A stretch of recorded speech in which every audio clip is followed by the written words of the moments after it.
रामानुजदयापात्रं ज्ञानवैराग्यपूर्णं श्रीमद्वेङ्कटनाथार्य वन्दे वेदान्तदेशिकं लक्ष्मीनाथसमारम्भां नाथयामुनमध्यमाम् अस्मदाचार्यपर्यन्तां वन्दे गुरुपरम्पराम्।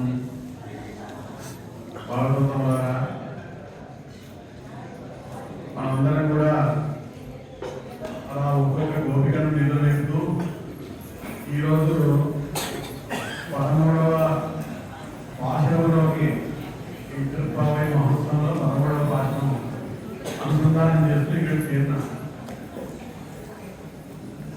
మనంతా కూడా రామాయణం అంతా వింటే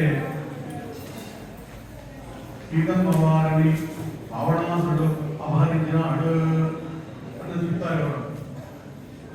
వినడానికి బాగానే ఉంటుంది, కానీ నిజం కాదు.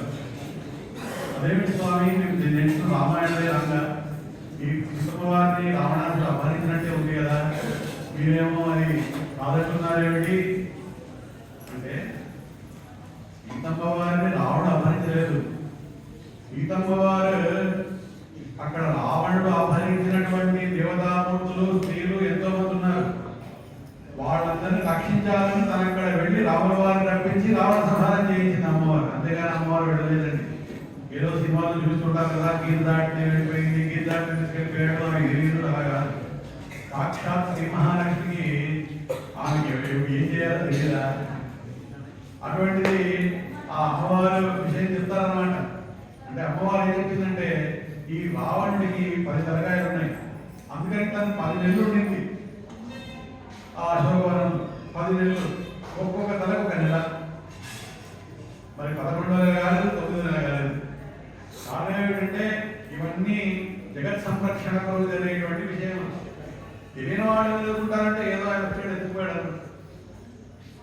కానీ జరిగింది ఏంటంటే లోక సంరక్షణార్థం. అలా అమ్మవారు మన ఎలా అయితే అందరినీ రక్షిస్తుందో, మన గురువు గారు మనం రక్షిస్తారు. ఆచార్యులు అంటే ఏమిటి ఇది చెప్పుకున్నాం మనం. 9వ భాషం, 10వ భాషం, 11వ భాషం, 12వ భాషం, 4 భాషలు కూడా 9, 10లో భగవంతుడిని నేరుగా శరణకోరుట. ఒకటేమో స్వగత స్వీకారం. స్వగతం అనగా నేను పరమాత్మను చేరుకోగలను. నేను పరమాత్మను చేరుకోవాలంటే ఏం చేయాలి? భక్తి ఉండాలి, భక్తి యోగం ఉండాలి, కర్మయోగం ఉండాలి. ఆ కర్మలని సక్రమంగా ఆచరించాలి. అప్పుడు కానీ పరమాత్మ దొరకడు. రెండవది, ఒక ఎగ్జాంపుల్ చూసాం, పరమాత్మే మనం స్వీకరించుడా. ఆయన రెడీగా ఉన్నాడు, మనం రెడీగా ఉన్నాం కదా, ఆయన ఎందుకు వచ్చాం, మనం ఎక్కడ చూడకుండా అయిపోతామైంది. కేవలం ఆడవాళ్ళు మాత్రమే వాళ్ళ మాత్రమే సంబంధించింది. తిరుపాడు ఆడవాళ్ళ స్వామిని పరమాత్మ స్వీకరించారు కదా, దీన్ని పరగత స్వీకారం అంటారు. అలాగా 11వ భాషలో చెప్పబడినటువంటి విషయం ఏమిటి? గురువు గారిని మనం స్వీకరించుకుంటాం. అంటే గురువు గారి దగ్గరికి వెళ్ళి గురువు గారి మంత్రాలు చెప్తే అవి నేర్చుకొని పెరుమాళ్ళ ముందు మనం ఆ మంత్రమును పఠించి పెరుమాళ్ళని పెట్టుకుంటాం. మళ్ళా ఇది కూడా స్వగత స్వీకారం. గురువుగారు ఉన్నారు, గురువుగారు ఉపదేశం పొందాం, కానీ మళ్ళీ నేను చేస్తాననుకోవడం. 4వది అత్యుత్తమైనది, గురువు గారి దగ్గరికి వెళ్ళి అయ్యా మీకే శరణు, నా అనుష్ఠానం నేను చేస్తాను, కైకర్యం నేను చేస్తాను, కానీ ఫలితంతో నాకు సంబంధం లేదు, అంతా మీరే అని వారికి వదిలివేయట. ఇది అన్నింటిలోనూ అత్యుత్తమమైన మార్గం. మన ఆచార్యుల వారికి వదిలిపెట్టడం. ఎలాగంటే మీకు ఎవరైనా బాగా దానేస్తుంది అనుకోండి, అక్కడ మంచిగా నీరు ఉంది, ఎవరో ఒక మంచి రాజ్యంలో రెండో నీళ్ళు ఇచ్చారు, మంచిగా శుద్ధమైన నీరు. రాజ్యంలో ఉన్న నీళ్లు తాగుతారా? లేదు, వర్షం పడాలి, మేఘము నీళ్లు తీసుకెళ్ళి ఆ వర్షం పడిన తర్వాత నీరు పట్టుకొని తాగుతారంటారా? అవుతారా? ఏం చేస్తారు? అవుతారు కదా. పరమాత్మ ఏం చేశారంటే ఆ వర్షం పడే నీరులాగా మనకు కటాక్షం తొందరగా దొరకదు. ఆ చెంబులో ఉన్న నీళ్ళ వల్లే మన గురువు గారు ఇచ్చేశారు. మరి నాయన మీ చేతిలో ఉన్నది ఇక్కడ గురువు గారు, మీకు అద్భుతంగా ఉన్నవారు ఇక్కడ మీ గురువు గారే.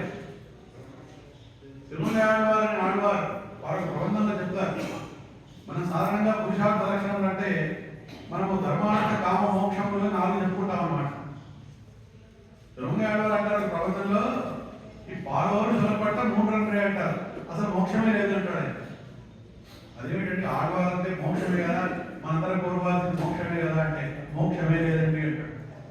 ఎందుకు మోక్షం లేదంటే మోక్షం లేదని కాదు, అక్కడ వైకుంఠంలో ఎక్కడ ఉన్న పరమాత్మ నీ కొరకు ఇక్కడ వచ్చి అర్థమూర్తిగా ఇక్కడ ఉంటే ఆయన సేవించకుండా ఎక్కడో మోక్షం కావాలి ఎక్కడో నేను వెళ్తే ఎలా ఉంది ఎదుర్కొన్న వాడు అనకుండా ఎక్కడో వాడు నటిస్తాడు. ఇక్కడే ఉన్నాడు మీ కొరకు సింహగా ఉన్నారు, ఇక్కడ వారికి కైకారం చేయాలి కానీ ఎక్కడో వైకుంఠంలో ప్రమాణం ఉన్నారు, ఎవరో మంత్రం చెప్పారు ఆ మంత్రం చెప్పిస్తాను నేను పాటిస్తానంటే అవుతుందా కాదు. మనకు అడుగుడు చేయాలి, మనకు అందుబాటులో ఉన్నదని కూడా మనం చేయాలి.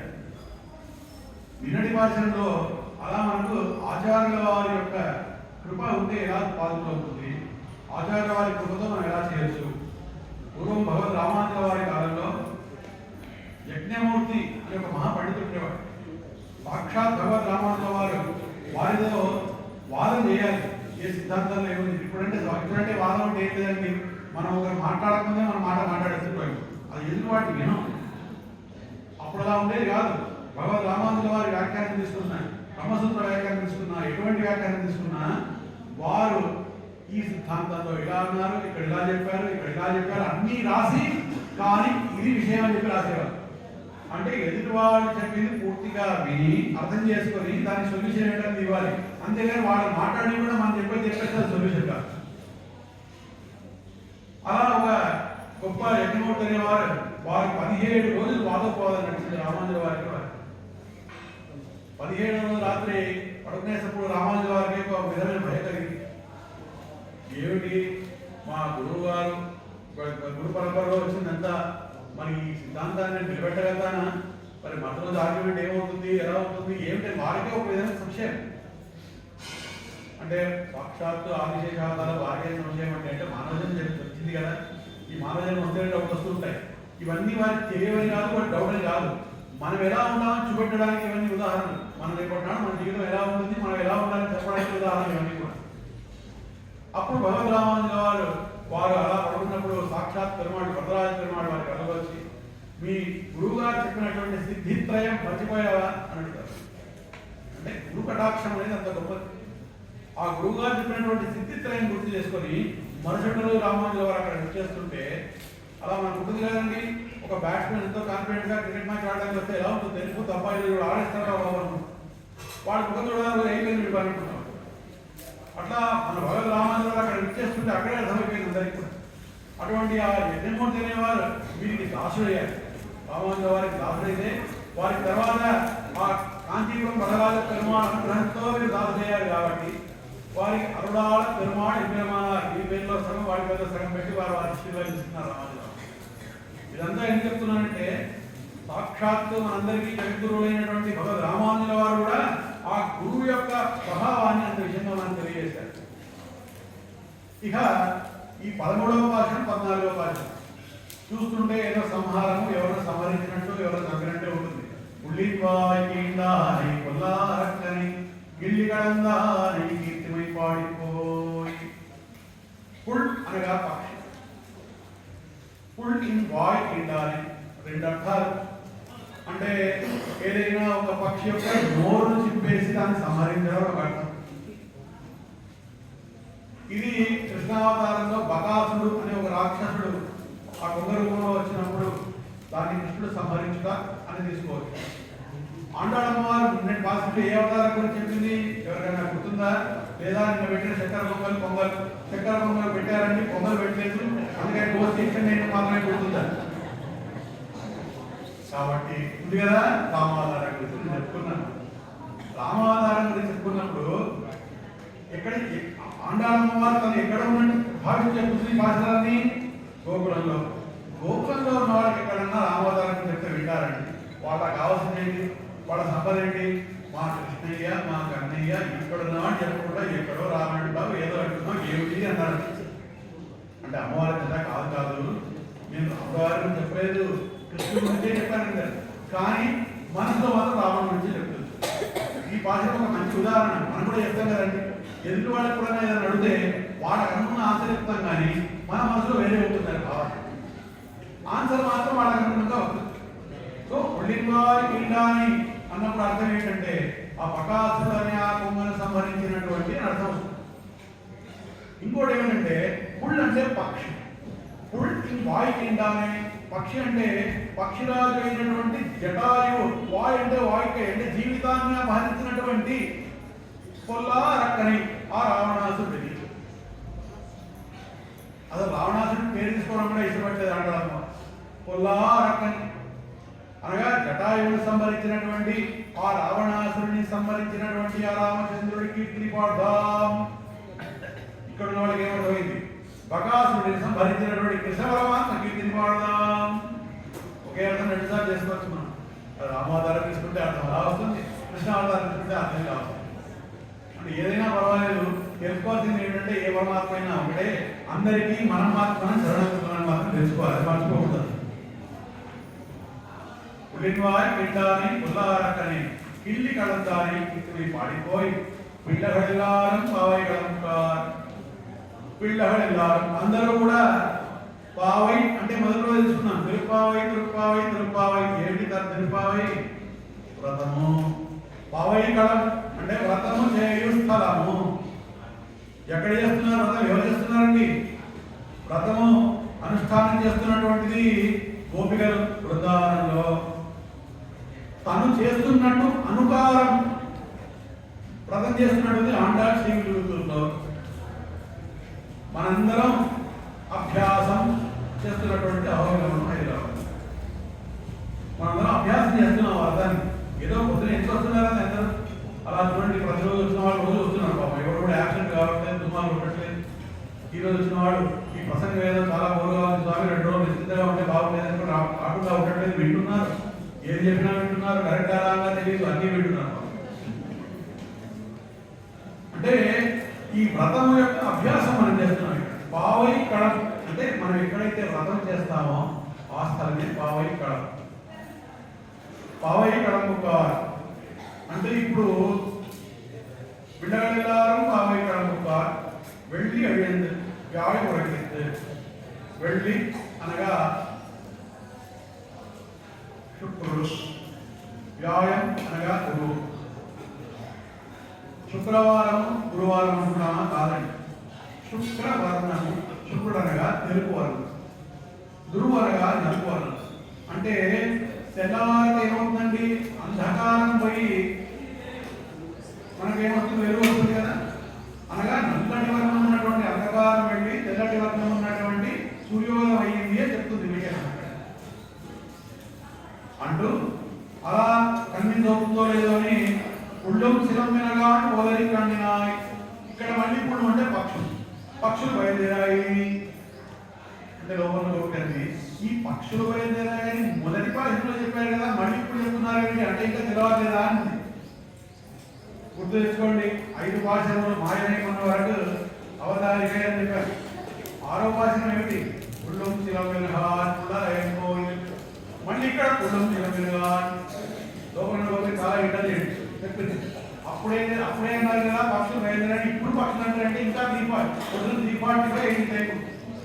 పొద్దున 3:45 లోపల పెడుతుంది. ఇంకా 3:45 అయింది, ఇంకా పక్షులు బయలుదేరుతూ ఉన్నాయి కదా అని. లేదు కాదు, ఆ సంభాషణ పక్షులు బయలుదేరక ముందు చేసిన సంభాషణ, ఇప్పుడు చేస్తున్నటువంటి బయలుదేరుతున్నప్పుడు చేస్తున్న సంభాషణ. కాబట్టి లేట్ అయింది, మీరు రావాల్సింది. పోదరి కండినాయ్. ఈ భాషలో మనందరం అండర్లైన్ చేసుకోవాల్సిన వాటిదే. ప్రతి భాషలో గోపికతో పేరు ఉంది. పేయి పెಣ್ಣే పిల్లాయ్, మామాన్ మగడే, నత్ సెల్వంతంగాయ్. ఈ భాషలో పోదరి కండినాయ్. అందమైన కన్నులు కలదానా? అందమైన కన్నులు అంటే ఏమిటి? మనం చూసే కళ్ళు కాదండి. కళ్ళతో పెట్టుకున్న కళ్ళు గాజులు పెట్టుకుని ఉంటారు, అది కాదు. అందమైన కళ్ళు అంటే స్వరూప జ్ఞానం తెలుసుకుంటుట. అంటే మన సాధారణంగా అన్ని కూడా మనం ఏమి కళ్ళతో చూస్తే నిజం అనుకుందాం, కానీ అది నిజం కాదు. చాలాసార్లు మన కళ్ళతో చూసే నిజం కాదు, మన జ్ఞానం ఉండాలి. ఆ కళ్ళలో జ్ఞానేంద్రం అంటారు కదా, ఆ జ్ఞానేంద్రం గురించి చెప్తుంది ఇక్కడ అమ్మవారు. అంతేగాని మనం పెట్టుకునే కళ్ళలో కళ్ళద్దాలు కాదు. పోదరి కండినాయ్ కుళ్ళ కుళ్ళ కుడైంది ఈడాలాదే వడ్డీ కిడక్కిలో పావాయి నిన్నాడ కళ్ళం తగిలింది కరందేవారు పావాయి. కళ్ళం తగిలింది. కళ్ళం అనగా దొంగతనం. ఏమిటా దొంగతనం తను చేస్తుంది? ఇక్కడ తను చేస్తున్న దొంగతనం ఏమిటండి అంటే పరమాత్మను నువ్వు ఒకదాని వెయిట్ చేస్తూ అందరినీ దూరంగా పెట్టినా కళ్ళం జరిగింది. అలాంటి అనుభవిస్తున్నావా, ఒకదాన్ని పడుతున్నావా అని చెప్తుంది అన్నమాట.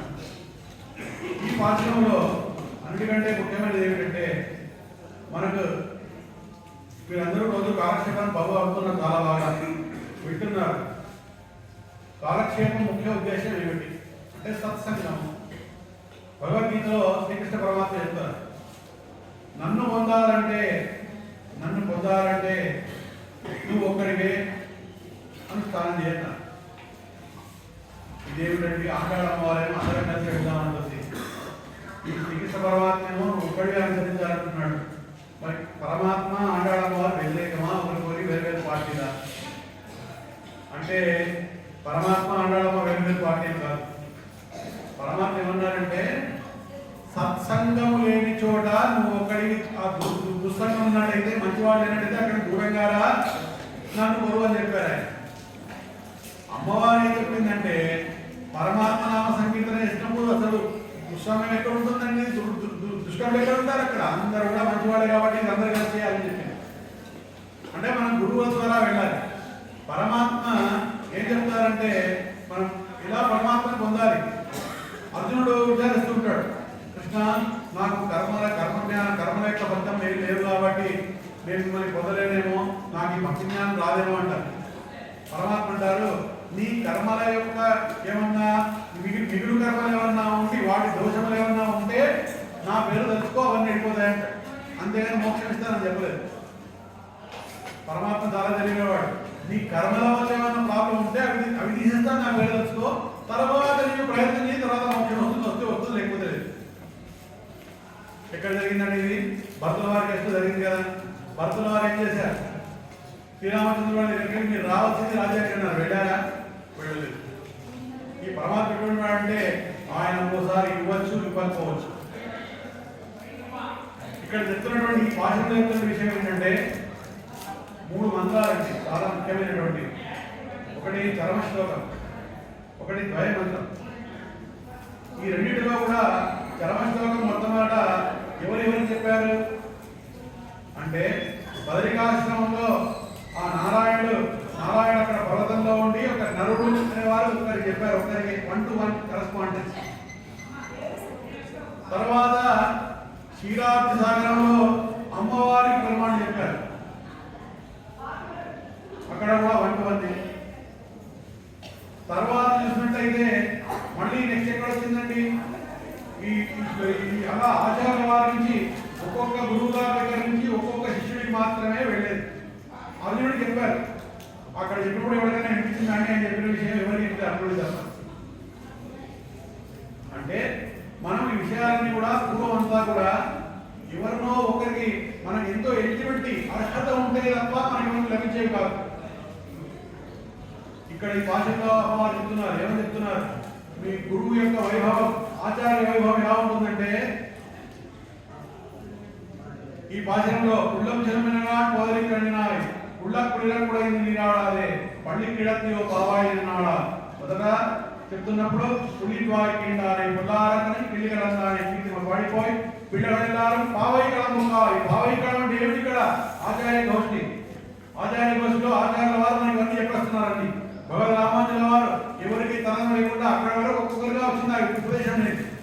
బ్రహ్మాండ నమ్మాడువారి స్వామికి వచ్చింది. నమ్మాడువారి స్వామి అలా ధ్యానం ఉండిపోయారు కానీ ఎవరికి చెప్పలేదు కదా. తర్వాత వారి నుంచి మధురవేయాడవారు వచ్చింది. మధురవేయాడవారు నాదములకు చెప్తే మళ్ళీ నాదములకు నమ్మాడవారు చెప్పారు. మళ్ళీ నాదముడు వారి శిష్యులైనటువంటి ఉయ్యకొండ మనకాండం అయిన తర్వాత వారి మనవడి చేయాలంటే ఆలమన్నార స్వామి ఇక్కడ రాజు, ఆయన రాజు వెళ్తున్నాడు. ఈయన వచ్చారు గురుగారి దగ్గరికి. అంటే ఈయన ఏం చేశారంటే ఎలా వచ్చారంటే మొదలు వచ్చి మంత్రం చెప్తాంటే ఎవరు రారండి. మీకు అందరికీ రేపు పొద్దున ఓన్లీ కాలక్షేపం ప్రసాదం లేదంటే సగం మందులు ఇక్కడనే ఫలితం లేదంటే ఎవరు రాలేదండి. ఒక విషయం మాత్రం చెప్తామండి, మాట్లాడుతూ ఉంటాం, ప్రసాదాలు ఉంటాయో లేదో తెలియదు అని ఒక డౌట్ వేస్తే చాలు 50% అవుట్. అంటే మన నైజం. అలా ఇక్కడ మన మన మన సిద్ధాంతంలో ఏం చేస్తారంటే నమ్మాడవారికి ఆడవందారి దగ్గరికి వారి గురువు గారు ఏం చేస్తారంటే మొదలు వారికి రోజు ఒక మంచి కూర పంపిస్తారండి. ఒక మంచి కూరగాయ పంపిస్తారు. ఆ కూర తిని మంచిగా అలవాటు అవుతుంది వారికి. 2 రోజుల తర్వాత మానేస్తారు పంపించడానికి. రాజుగారు అడతారు, ఏమీ కాకుండా చాలా బాగుంది, అది రాలేదు. అయ్యా ఇచ్చేవారు రాలేదు. సరే వెంట పిలుచుకోండి వాడిని అంటే ఆ గురువు గారు వెళ్తారు అక్కడ. ఏమండి నాకు కూడా పంపించలేదు, మరి నాకు బాగా భోజనం అలవాటైంది అందువల్ల అంటే ఈయన అంటారు, కాదు కాదు ఇది కాదు నేను మీకు ఇవ్వాల్సింది, మీ తాతగారు మీ యొక్క ఆస్తి నాకు ఏమని చెప్పారు, ఆ ఆస్తి మీకు సమర్పించాలి. అప్పుడు వారికి బోధన చేస్తే అప్పుడు వారు యావనాచార్య వారు ఉంటారో వారు వాడవందారుగా మారి వారు ఆచార్యులు ఎదురై ఆ తర్వాత వారు రామానుజుల వారిని చూసి వీరే నా తర్వాత ఉండాలని గుర్తించి వీరే జయరక్షకులు, వీరే వేదాచార్యులు అని చెప్పి గుర్తించి వారికి ఆ మంత్రం అందిస్తే వారి ద్వారా ఈ మంత్రాన్ని మనందరికీ లభించింది. అనగా ఈ పాఠం ఏంటంటే ఆచార్య వైభవం. పావైక్కడ ఒక పదం ఇంపార్టెంట్ మొత్తం పాఠం. ఓదరిక్కడినాయి పావైక్కడ, ఓదరిక్కడినాయి నీ నిజమైనటువంటి నేత్రములతో ఎక్కడ వెళ్ళాలి, ఎక్కడ సత్సంగంలో ఉండాలని గుర్తించి అక్కడికి వెళ్ళు. అది ఎక్కడ అంటే మన ఆచార్యుల యొక్క దోషి. ఆచార్యుల వారు ఎక్కడ ఉంటే ఆచార్యులు అంత గొప్పగా ఉంటుంది. ఆచార్యుల వారి దగ్గరికి వెళ్ళాలి, ఆచార్యుల ద్వారానే మనం అన్ని పొందాలి. స్వామి దేశం కూడా అదే విషయం భగవంతుడు చెప్తారు. ఆయన ఒకటే విషయం చెప్తారు, భక్తి మొదలామత్తి పదిలకు కూడా ఎత్తి సమయంలో ఏడు కాగము అనే ఆ కాకాసుడు ఎలా వెళ్ళాడు, ఆ రాముల వారి ధర్మం వాడి మీద వేస్తే ప్రపంచమంతా తిరిగాడు, మనకి పరమాత్మ దగ్గరకు వచ్చాడు. అలా మనకి పరమాత్మ మనం మన ఆచార్య వారి దగ్గరే ఉండాలి. వారే శరణం, ఆచార్య శరణమే మనందరికీ ఉండాలని చెప్పినటువంటి ఈరోజు భాషణం అండా వీరుడు శరణం అడ్వార్ కర్మ దేశకర్త